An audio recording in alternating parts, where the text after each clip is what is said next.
प्रिय विद्यार्थियों, राजनीति विज्ञान की कक्षा में आप सभी का स्वागत है। आज के इस वीडियो लेक्चर में हम एक रोचक विषय का डिस्कस करेंगे, जिसमें आज का जो टॉपिक है वो है एकात्मक सरकार, यूनिटरी गवर्नमेंट। एकात्मक सरकार या एकात्मक राज्य किसे कहेंगे? एकात्मक सरकार के विषय में राजनीतिक विद्वानों ने किस तरह की परिभाषाएं दी है? एकात्मक राज्य के लक्षण क्या है? एकात्मक राज्य की विशेषताएं क्या है? क्या भारत एक एकात्मक राज्य है? भारत में सरकार का स्वरूप क्या एकात्मक है? तो हम डिस्कस करते हैं। What is unitary government, what is its meaning, its definitions and what are its features. तो आइए डिस्कस करते हैं यूनिटरी गवर्नमेंट के बारे में, एकात्मक सरकार के बारे में। एकात्मक सरकार का क्या अर्थ है? एकात्मक सरकार में इकाइयाँ अपनी शक्तियाँ केंद्र सरकार से ही प्राप्त करती हैं। प्रशासनिक सुविधा की दृष्टि से देश को कई भागों में बांटा जाता है, लेकिन सत्ता का अंतिम स्रोत केंद्र सरकार ही होती है। एकात्मक सरकार में स्थानीय सरकारें होती है, लेकिन उसे शक्तियाँ संविधान द्वारा नहीं मिलती। एकात्मक सरकार में भी संविधान लिखित या अलिखित हो सकता है। एकात्मक सरकार के जो प्रमुख उदाहरण हैं, England, Italy, Japan, Afghanistan, Iran, Nepal इत्यादि, ये यूनिटरी गवर्नमेंट की कुछ एग्जाम्पल्स हैं। एकात्मक सरकार के विषय में अलग अलग विद्वानों ने परिभाषाएं दी है। वास्तव में एकात्मक सरकार का मतलब ये है कि केंद्र सरकार ज़्यादा प्रभावशाली हो या प्रांतीय सरकारों पर, स्थानीय शासन पर जो है केंद्र सरकार का सीधा नियंत्रण हो, राज्यों को अलग से अधिकार न दिए गए हों। एकात्मक सरकार के विषय में भारत के प्रमुख संविधान विशेषज्ञ D.D. बसु ने एक स्टेटमेंट दी है कि भारत का संविधान बनावट में संघात्मक है, लेकिन वास्तव में ये एकात्मक है। यानी संरचना जो है वो संघात्मकता की दिखाई देती है, लेकिन वास्तव में जो संविधान है उसमें हमें एकात्मकता के दर्शन होते हैं। इस संबंध में डॉक्टर K.C. वेयर, ये भी संविधान विशेषज्ञ हुए हैं, इन्होंने कहा है कि भारतीय संघ जो है एकात्मक है, और उन्होंने आगे से बढ़ते हुए कहा है कि भारत जो है संघात्मक लक्षणों वाला एकात्मक राज्य है। यानी भारतीय राज्य जो है वो एकात्मक राज्य है, लेकिन लक्षण इसके क्या हैं? फेडरल के हैं, फेडरलिज्म के हैं। संघात्मक लक्षण जो है वो इसके साथ है, लेकिन राज्य एकात्मक है। तो ये K.C. वेयर ने एकात्मक सरकार के बारे में, एकात्मक राज्य के बारे में अपनी परिभाषा दी है। अब प्रश्न उठता है कि एकात्मक सरकार के लक्षण क्या है, एकात्मक सरकार की पहचान क्या है, एकात्मक सरकार की विशेषताएं क्या हैं, हम कैसे पहचानेंगे कि किस देश के अंदर जो है किस तरह की सरकार है, किस तरह की राजनीतिक व्यवस्था है। एकात्मक सरकार के अपने कुछ लक्षण होते हैं, उनका हम डिस्कस करेंगे यहाँ पर। शक्तिशाली केंद्र सरकार, ये इसका पहला लक्षण है। एकात्मक सरकार में केंद्र सरकार ज़्यादा शक्तिशाली होती है। स्थानीय इकाइयों को केंद्र सरकार के द्वारा ही शक्ति प्रदान की जाती है। ब्रिटेन में सभी प्रकार की शक्तियाँ केंद्र सरकार के पास है, वह इन शक्तियों पर संविधान की कोई रुकावट नहीं है। भारत में शक्ति विभाजन केंद्र सरकार के पक्ष में किया गया। राज्य सरकारों को केंद्र सरकार की तुलना में कम अधिकार एवं शक्तियाँ प्रदान की गई हैं। अवशिष्ट शक्तियाँ जो है वो भी केंद्र सरकार को प्रदान की गई है, जबकि अमेरिका, ऑस्ट्रेलिया में अवशिष्ट शक्तियाँ राज्यों को प्रदान की गई है। यानी एकात्मक सरकार का, एकात्मक राज्य का ये एक पहला करैक्टर है, प्रमुख करैक्टर है कि वहाँ जो सेंट्रल गवर्नमेंट होगी, वहाँ पर फेडरल गवर्नमेंट होगी, वो ज़्यादा पावरफुल होगी। और कई जो वास्तव में शुद्ध रूप से एकात्मक राज्य, एकात्मक सरकार ही है, वहाँ स्थानीय और प्रांतीय जो व्यवस्थाएं हैं, राजनीतिक व्यवस्थाएं, उन पर जो है केंद्र सरकार का सीधा नियंत्रण होता है। इसलिए उनको एकात्मक राज्य, एकात्मक सरकार कहा गया है। इसमें ब्रिटेन का, जापान का, अफगानिस्तान का जो है उदाहरण दिया गया है। और भारत में अगर देखें तो इसमें एकात्मक राज्य का कुछ करैक्टर दिखाई देता है। पहली बात यह कि राज्यों की तुलना में केंद्र सरकार को ज़्यादा शक्तिशाली बनाया गया। दूसरा है कि जितनी रेजिड्यूरी पावर है, जो न संघ सूची में विषय है, न राज्य सूची में, न संवर्ती सूची में, उन विषयों पर कानून निर्माण का अधिकार राज्यों और केंद्र दोनों को दिया जाना चाहिए। और कुछ एक राज्यों में है भी, जैसे अमेरिका और ऑस्ट्रेलिया में, लेकिन भारत में ऐसा नहीं किया गया। भारत में ऐसे विषय केंद्र सरकार को दिए गए हैं, राज्य सरकारों की जो पावर की जो संचालन की है उससे उनको वंचित किया गया है। तो एकात्मक सरकार का पहला लक्षण जो है शक्तिशाली केंद्र सरकार है। एकात्मक राज्य का दूसरा जो लक्षण है कि राज्यों की सीमाओं में परिवर्तन, यानी केंद्र सरकार जब चाहे राज्यों की सीमाओं में परिवर्तन कर सकती है, ये एकात्मक सरकार का लक्षण है।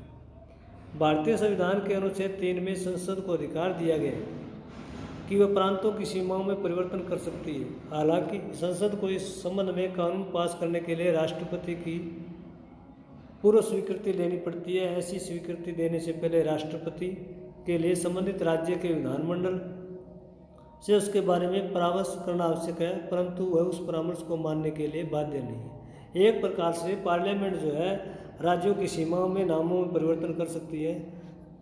जैसे आंध्र प्रदेश का 2 भागों में विभाजन किया गया 2014 में, आंध्र प्रदेश और तेलंगाना। इसी तरह से उत्तर प्रदेश, बिहार और छत्तीसगढ़, इनका जो है मध्य प्रदेश है, इन तीनों से अलग जो है 3 नए राज्य बनाए गए। और भारत में भी समय समय पर मांग उठती रहती है। तो राज्यों की सीमाओं में परिवर्तन करना एक प्रकार से एकात्मक सरकार का लक्षण है।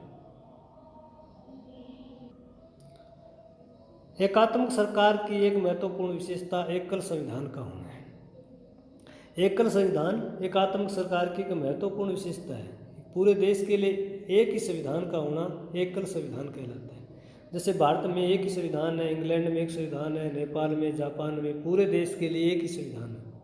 स्थानीय या प्रांतीय सरकारों का अपना अलग अलग संविधान नहीं है। जबकि संघात्मक सरकार में जो शक्तियाँ पूरी तरह से विभाजित होती है, नियम कानून विभाजित होते हैं संघ सरकार और संघ की इकाइयों में।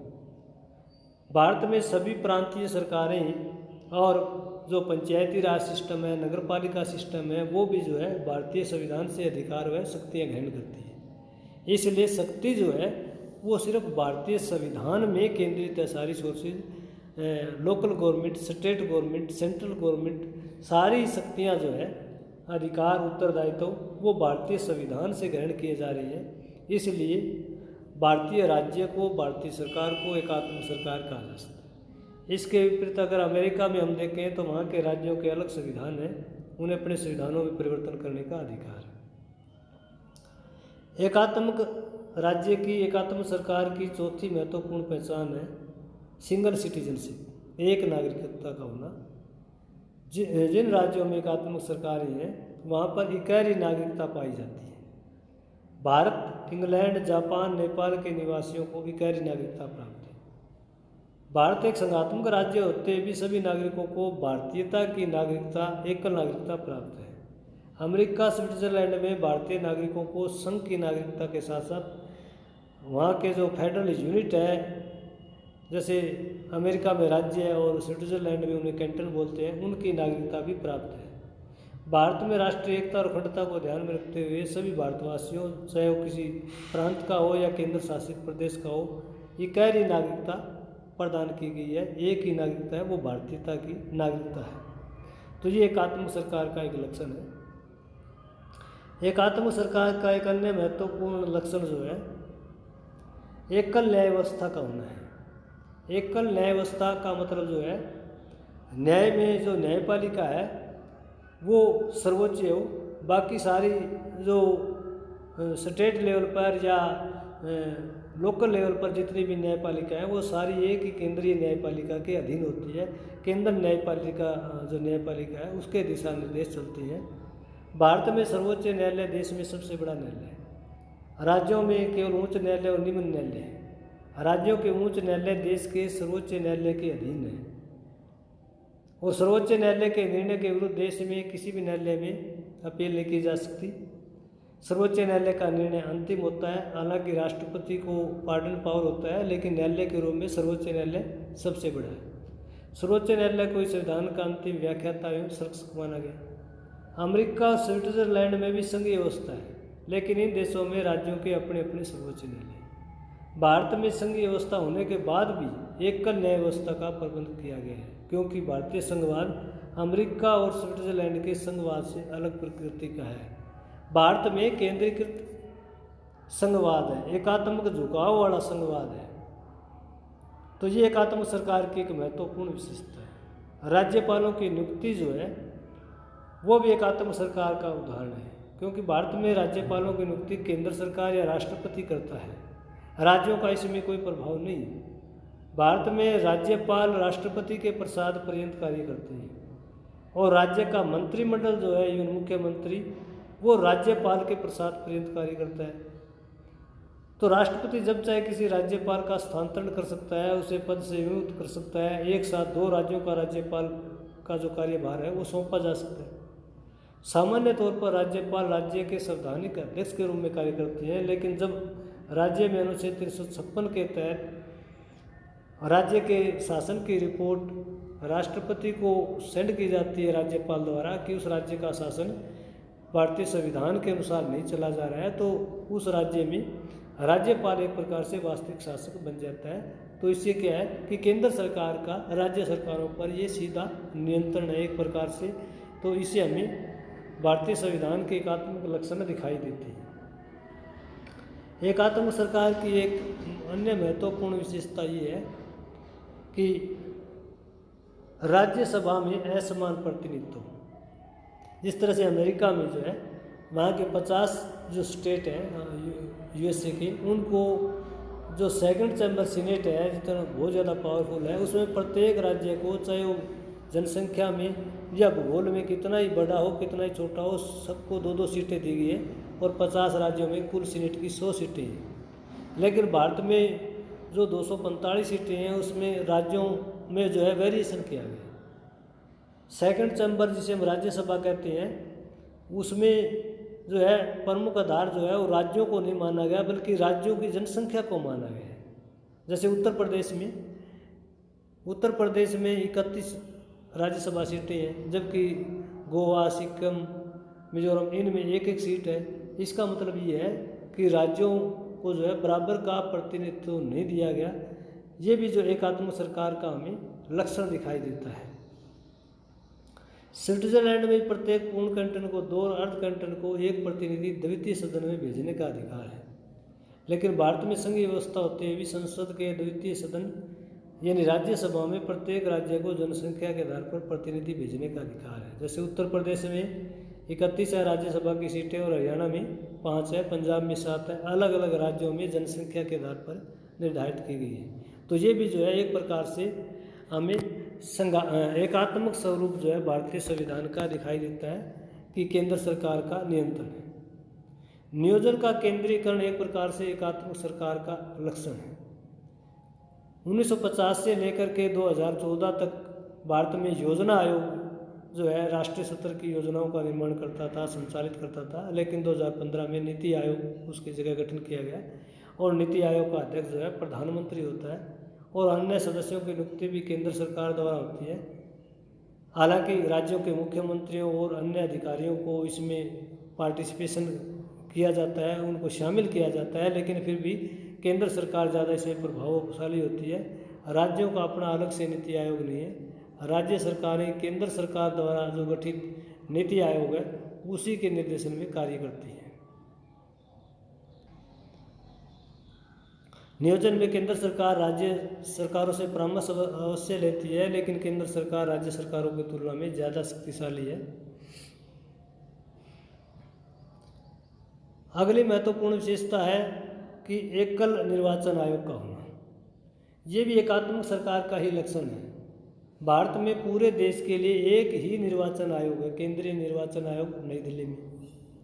राज्यों के अपने अलग से निर्वाचन आयोग नहीं है। केंद्र में एक मुख्य निर्वाचन आयुक्त और 2 अन्य निर्वाचन आयुक्त होते हैं।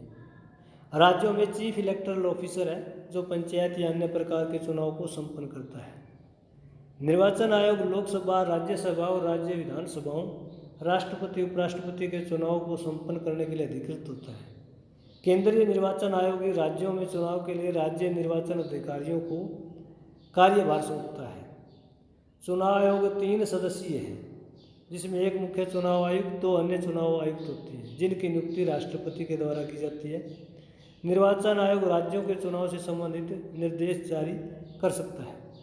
तो एक प्रकार से जो केंद्रीय निर्वाचन आयोग है वही शक्तिशाली है। अन्य जो राज्यों के अपने निर्वाचन आयोग नहीं है, राज्य में चीफ इलेक्टोरल ऑफिसर की नियुक्ति की जाती है और डिस्ट्रिक्ट लेवल पर जो डिप्टी कमिश्नर होता है उसको जिला चुनाव आयुक्त के रूप में उसको जिम्मेदारी सौंपी जाती है। और वो जो डिप्टी कमिश्नर होता है वो भी एक प्रकार से केंद्र सरकार उसकी एडवर्टाइजमेंट करती है, केंद्र सरकार रिटर्न लेती है, उसके बाद इंटरव्यू लेती है, फिर ट्रेनिंग भी केंद्र सरकार ही देती है। तो हम कह सकते हैं कि निर्वाचन आयोग एकल है और केंद्र में नई दिल्ली स्थित जो निर्वाचन आयोग है वो भारत के हर प्रकार के चुनाव का कंट्रोल करने के लिए, निर्देशन करने के लिए, मैनेजमेंट करने के लिए, ट्रांसपेरेंसी इलेक्शन करवाने के लिए पूरी तरह से प्रतिबद्ध है। इसलिए भारतीय संविधान को एकात्मक राज्य और सरकार का जो स्वरूप है वो एकात्मक झुकाव वाला हमें दिखाई देता है। राष्ट्रपति की संकट काल की घोषणा भी एक प्रकार से हमें एकात्मक राज्य के रूप में दिखाई देती है। भारतीय संविधान में व्यवस्था की गई है कि आर्टिकल 352, 356 और 360 के तहत राष्ट्रपति देश में संकट काल की घोषणा कर सकता है। आर्टिकल 52 में दिया गया है कि जब देश के किसी विशेष भूभाग को या संपूर्ण देश की सुरक्षा खतरे में हो जाती है तो राष्ट्रपति को आर्टिकल 352 के तहत संकट काल की घोषणा करने का अधिकार है। आर्टिकल 356 के तहत किसी भी राज्य का शासन अगर संविधान के नियमों के अनुसार नहीं चलाया जा रहा तो उस राज्य में राज्यपाल की रिपोर्ट के आधार पर राष्ट्रपति शासन लागू कर सकता है। इसी तरह से अगर देश के किसी विशेष भूभाग में या संपूर्ण देश की वित्तीय साख को खतरा उत्पन्न होता है, केंद्र सरकार राज्यों कर्मचारियों का वेतनमान देने में सक्षम नहीं है तो आर्टिकल 360 का प्रयोग किया जा सकता है, जिसमें वित्तीय संकट की घोषणा की जाती है। इसमें कर्मचारियों के वेतनमानों में कटौती की जा सकती है और नए कर के स्लैब लगाए जा सकते हैं। केंद्र राज्य जो आर्थिक संबंध है उनमें परिवर्तन किया जा सकता है। एकात्मक सरकार का एक महत्वपूर्ण जो करैक्टर है वो राज्यों का केंद्र पर वित्तीय निर्भरता है। भारत में जो राज्य है वो काफ़ी लंबे समय से 60 के दशक से ही राज्य स्वायत्ता की मांग कर रही है। राज्य स्वायत्ता का मतलब है कि राज्यों को और अधिकार दिए जाएं, क्योंकि भारतीय राज्यों के पास आय के बहुत कम साधन हैं। केंद्र करों का कुछ भाग ही राज्य सरकारों को प्राप्त होता है। इसके अतिरिक्त केंद्रीय वित्तीय सहायता भी राज्यों को पर्याप्त मात्रा में नहीं मिलती। वित्तीय क्षेत्र में राज्य सरकारें अपने विकास के लिए केंद्र सरकार पर निर्भर रहती है और बिना केंद्र सरकार की वित्तीय सहायता के राज्य सरकारें अपनी विकास योजनाओं को क्रियान्वित नहीं कर सकती। तो जो वित्त आयोग होता है केंद्र का, वो केंद्र राज्य संबंधों का निर्धारण करता है। इसलिए हम कह सकते हैं कि भारत में जो संविधान है वो एकात्मक झुकाव वाला संघीय है। सरकारें जो है उसमें भी केंद्र सरकार को ज़्यादा शक्तिशाली बनाया गया है, क्योंकि आर्थिक दृष्टि से राज्यों के पास कोई जो है विशेष आर्थिक आय के साधन नहीं है। सारी मैक्सिमम जो आय के साधन है वो केंद्र सरकार के पास है। वो केंद्र सरकार का राज्य सरकारों पर एक प्रकार से आर्थिक नियंत्रण है। तो आज का हमारा ये टॉपिक था कि एकात्मक सरकार से क्या अभिप्राय है, एकात्मक राज्य से क्या अभिप्राय है, एकात्मक सरकार के विषय में विभिन्न विद्वानों की क्या परिभाषाएं हैं, क्या उनके दृष्टिकोण हैं, एकात्मक राज्य की क्या पहचान है, एकात्मक राज्य की क्या विशेषताएं हैं, एकात्मक राज्य के क्या लक्षण हैं, क्या भारत एक एकात्मक राज्य है, क्या भारतीय संविधान में एकात्मकता के हमें दर्शन होते हैं, क्या भारतीय संविधान का ढांचा दिखने में संघात्मक और व्यवहार में एकात्मक है। तो एकात्मक सरकार से संबंधित आज का ये वीडियो लेक्चर आपको कैसे लगा कमेंट करके ज़रूर बताइएगा। अगर आपको लेक्चर पसंद आता है तो इसे लाइक कीजिए, मित्रों के साथ शेयर कीजिए और मेरे इस YouTube चैनल को सब्सक्राइब करना न भूलिए, ताकि आने वाली हर नई इंटरेस्टिंग जो वीडियो लेक्चर है आप तक आसानी से पहुंच सके। धन्यवाद।